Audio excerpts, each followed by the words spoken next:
In this video we're going to learn how to multiply and divide by decimals. Our method is to ignore any decimal points in the question, to calculate, and then to reinsert the decimal point depending on how many digits come after the decimal points in the question. For example, we have to do 0.4 times 0.6. To do this, I'm going to do 4 times 6, which is 24. And then I'm going to count how many decimal places there are in the question. This is how many digits come after decimal points in the question. And I can see there are 2, the 4 and the 6. So that means in the answer, the decimal point needs to move back 2 places, giving me a final answer of 0.4 times 0.6 equal to 0.24. In question B, we need to do 13 times 14 first. I'm ignoring my decimal points. Using the grid or the columns, we can do 13 times 14. So if I just use the grid here,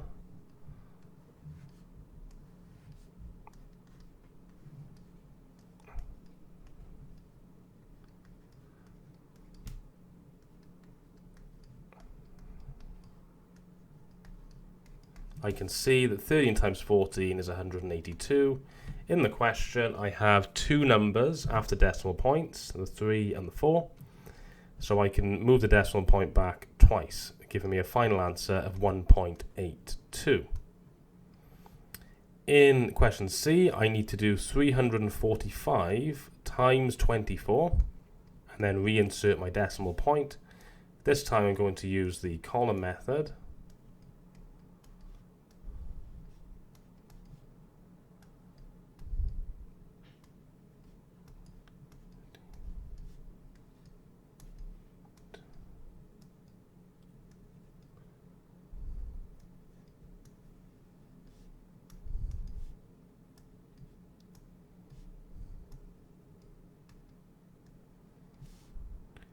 Giving me 8,280.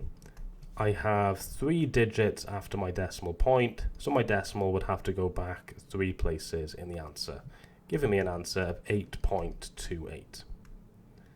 Finally, I have to do 3 times 0.4, so I would do 3 times 4, which is 12, and this time there's only one number after the decimal point, and that's 4, so the decimal in the answer would go back once, giving me an answer of 1.2. Here are some questions for you to try.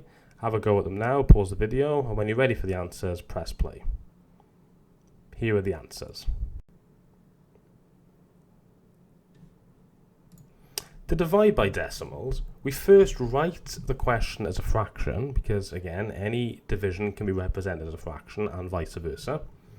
We then need to make sure the denominator is a whole number, so we have to remember our equivalent fractions, and then we do the division. For example, if I wanted to do 4.5 divided by 0.9, I would write my question out as 4.5 over 0.9. To make 0.9 into a whole number, I could multiply it by 10, because it would move the decimal point 1 place to the right. But if I times the bottom of a fraction by 10, I need to times the top by the same number to keep the fraction equivalent. So I end up with 45 over 9. But 45 over 9 is the same as 45 divided by 9, which gives me a final answer of 5. In question B, I could write 3.6 divided by 0.18 as 3.6 over 0.18. To make 0.18 into a whole number, I could times it by 100. And to keep everything balanced, I would have to times the top by 100, which would give me 360 over 18. So I would just need to do 360 divided by 18, which I can do with a bus stop. 18 into 3 goes none, with remainder 3. 18 into 36 goes 2. 18 into 0 goes 0. So my final answer would be 20. Here are some practice questions for you to try. Please have a go at them now, and when you're ready for the answers, press play. Here are the answers.